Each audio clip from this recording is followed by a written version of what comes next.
¿Qué pasa, equipo? ¿Cómo estamos? Hoy vamos a tratar sobre el tamaño del Estado y para ello vamos a dividirlo en 5 puntos. Primero, vamos a analizar cuál ha sido la evolución del tamaño del Estado a lo largo de la historia en España, pero también en la mayoría de los países de Occidente. En segundo lugar, vamos a analizar en qué área ha crecido más el Estado durante este periodo. Tercero, vamos a reflexionar sobre las fuentes de financiación primordiales que tiene un Estado. Cuarto, vamos a analizar la propuesta sobre la reducción del tamaño del Estado. Y cinco, vamos a reflexionar sobre si es una buena o una mala dirección. Así que, adelante, equipo. Empezamos con el punto 1. Evolución del tamaño del Estado. Hoy en día nos encontramos que la mayoría de países de Occidente tienen estados que suponen entre un 35 y un 60% del PIB total del país, con la mayoría de ellos por encima del 40% y algunos de ellos por encima del 50% como Francia. Y la pregunta entonces es, ¿siempre ha sido el Estado así como lo es hoy? ¿Siempre ha tenido ese tamaño en relación a la economía de los países? Y la respuesta es simple, no. No siempre ha sido así, no siempre ha sido tan grande y si hacemos una división histórica en 3 fases, podemos identificar que a finales del siglo XIX e inicios del siglo XX, la mayoría de los estados suponían, en Occidente, suponían entre un 10 y un 15% del PIB de los estados occidentales. En la siguiente fase, después de la Segunda Guerra Mundial hasta los años 70, el Estado era aproximadamente entre un 15 y un 35% del PIB de los países en Occidente. Y ya después de los años 70 hasta hoy, tenemos ese tamaño que hemos comentado, de entre un 35 a un 60% del tamaño del total del Producto Interior Bruto de los países. Así vemos como desde finales del siglo XIX e inicios del siglo XX, en la mayoría de países de Occidente, vemos un progresivo crecimiento del tamaño del Estado en relación con la economía de los países. ¿Qué implicaciones tiene esto? Pues tiene las implicaciones de una mayor dependencia en la economía, en cualquier sector y en la vida de las personas. ¿Dónde tiene el origen este crecimiento? En el nacimiento y en el germen de los sistemas de bienestar actuales. Y con esto pasamos al segundo punto. ¿Dónde ha crecido más el tamaño de los estados? Pues podemos decir que en el gasto social que hacen los estados. ¿Por qué? Pues porque en esa evolución que hemos visto antes, mientras que a finales del siglo XIX e inicios del siglo XX el gasto social del Estado podía suponer un 1% del Producto Interior Bruto, de entre los años 45 y 70 en España suponía entre un 2 y un 6% del Producto Interior Bruto, ya hoy en los estados occidentales supone entre un 18 y un 30% del Producto Interior Bruto. Por lo tanto, vemos la gran dependencia del conjunto de la sociedad de este gasto social, que hace que muchas de las personas dependan de ese gasto social. Además, vemos cómo este gasto social ha sido utilizado por muchos de los gobernantes de los diferentes países occidentales para generar votantes cautivos y para preservar su posición en los gobiernos y en el poder. De esta forma, el gasto social ha sido la principal área en el que se ha incrementado el tamaño de los estados.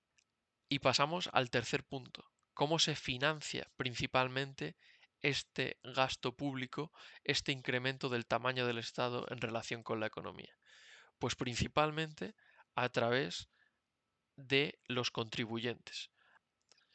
Y esto se extrae y va hacia los estados. Y los estados, gracias a ese consumo, a esa extracción de la riqueza de los contribuyentes, es donde generan su presupuesto público y en la que realizan el gasto.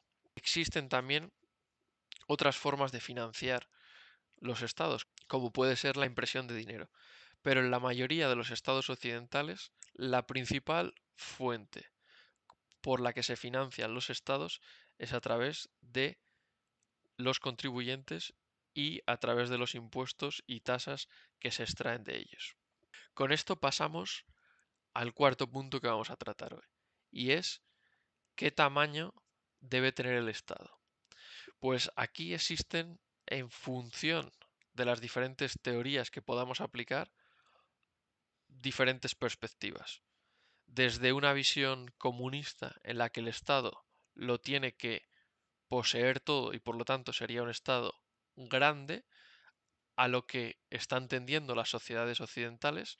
Por lo tanto, podríamos decir que en ese sentido los estados actuales llevan una tendencia durante el último siglo, siglo y medio, hacia estados grandes con tendencia a planificación centralizada, una planificación centralizada que nos llevaría a más socialismo y más comunismo, versus enfoques completamente opuestos, que serían enfoques minarquistas, en el que el Estado tiene que tener el mínimo tamaño posible viable, o hacia enfoque incluso sin Estado. Dentro de este tamaño del Estado, vemos que en este caso el término medio de lo que eran de grandes los estados entre el periodo del 45 al año 70.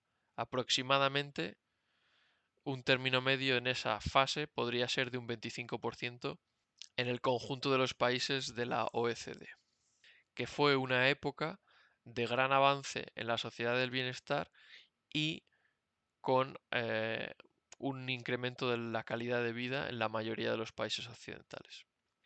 Y ahora pasamos entonces al quinto punto, y es si esto es una buena dirección o una mala dirección, ir hacia menos Estado o ir hacia más Estado. En mi opinión, creo que es una buena dirección, que es una dirección que no es incompatible con una sociedad próspera y que se puede conseguir que reduciendo el tamaño del Estado hacia unos niveles que sean coherentes, se pueda ir poco a poco ganando más libertad con una coordinación más óptima y con una menor dependencia del Estado en todos los ámbitos. Ahora bien, una reducción se puede hacer de la noche a la mañana y tienes que tener en cuenta la situación que tiene el país en su conjunto. Como puede ser España, que se encuentra cercano al 50% de peso del Estado sobre el PIB, pero que tendría que ir paso a paso convergiendo hacia medidas que hagan reducir el tamaño del Estado, reduciendo la carga sobre los contribuyentes y haciendo que se dinamice la economía sin tanta presencia y dependencia del Estado y evitando también que exista esos votantes cautivos debidos a la asistencia social y se promueva que se genere riqueza y no asistencia social que genere dependencia, sino que se generen ciudadanos autónomos que generan intercambios en la economía. Dentro del tamaño del Estado, hay que resaltar que España mantuvo un tamaño del Estado de aproximadamente hasta un 10% sobre el PIB hasta 1950. En 1960 el porcentaje en la OECD alcanzó un 26% de promedio y se aceleró su crecimiento hasta que en 1982 ya era en un promedio de un 47%. Sin embargo, España tuvo un desarrollo más lento, ya que en 1960 el tamaño era de un 15%, llegando hasta un 20% entre 1970 y 1974 y acelerándose su crecimiento tras la llegada de la democracia, y ya en 1982 su tamaño era de un 38%. Y es que David Hume ya nos advirtió que la libertad nunca se pierde toda de una sola vez. ¿Por qué? Pues porque hace un siglo, siglo y medio, el tamaño de los estados no superaba el 10% del Producto Interior Bruto. ¿Y qué ocurrió?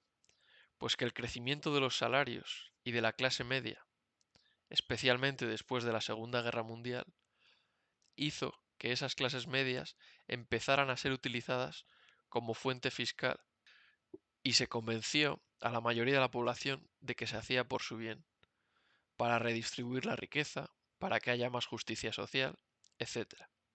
Además, cuando se pensó en promover la introducción de la mujer en el mercado laboral de forma masiva, muchos de los que la promovieron no lo hicieron por el bienestar de la mujer, o de las familias, o de la sociedad, sino lo pensaron porque si en lugar de haber una fuerza laboral de la que extraían recursos monetarios, que eran mayoritariamente hombres, si se unía el otro 50% de la población, entonces tendrían más personas de las que extraer recursos para que haya un más gasto público y un incremento del tamaño de los estados. Y es que seguramente muchos de nuestros sistemas actuales, occidentales, democráticos con tamaños de Estado cada vez más grandes, no habrían llegado a una situación de Estados tan grandes si desde el inicio nos hubiésemos dado cuenta de lo que el Estado les estaba dando a la población, se lo había quitado a ella misma, y en la mayoría de los casos a las clases medias y no a la minoría de ricos. Por lo tanto, la crisis actual puede analizarse desde el tamaño del Estado y cómo este tamaño lo condiciona todo. Si esto es así y la dirección política de los estados se disocia de una ética propicia para el bienestar de las personas, tenemos como consecuencia una decadencia. Por lo tanto, con un peso del Estado sobre el PIB que se ha incrementado en gran medida en el último siglo, existe el peligro de una debacle económica que pueda seguir a la decadencia cultural que ya estamos viviendo para derivar en una profunda crisis social que empezamos a vislumbrar hoy en día. Y por último, acabar con una reflexión. Lo que el Estado y su tamaño nos ha generado es un mecanismo como de ilusión financiera o fiscal. Así lo denominó Amilcare Puviani en 1903 y que ha continuado hasta nuestros días, haciendo que las intuiciones de Tocqueville de hace 2 siglos se hagan realidad.